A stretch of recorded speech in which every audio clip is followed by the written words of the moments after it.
పశ్చిమ బెంగాల్, తమిళనాడు, అస్సాం, కేరళ, పుదుచ్చేరి రాష్ట్రాల ఎన్నికల ఫలితాలు వెలువడిన వేళ తమిళనాడు అధికార పార్టీ డిఎంకేను ఢీకొట్టి టీవీకే పార్టీ ఎలా విజయం సాధించింది?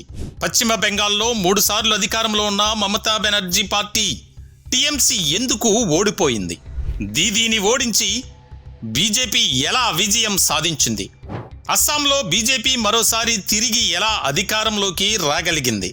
అస్సాం ముఖ్యమంత్రి హిమాంత బిస్వా శర్మ చేసిన మ్యాజిక్ ఏంటి?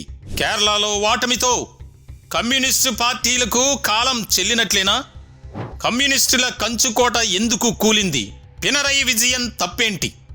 పుదుచ్చేరి రాష్ట్రంలో ఎన్డీఏ విజయానికి కారణమేంటి? ముఖ్యమంత్రి రంగస్వామికి మళ్ళీ ఓటర్లు పట్టం ఎందుకు కట్టారు? ఏ పార్టీ ఎందుకు ఓడిపోయింది? ఏ పార్టీ ఎందుకు విజయం సాధించింది? ఓటర్లు ఎవర్ని నమ్మారు, ఎవర్ని తిరస్కరించారు?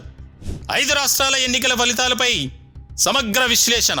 ప్రముఖ రాజకీయ విశ్లేషకులు మురళీకృష్ణ నాయుడుతో చర్చా కార్యక్రమం.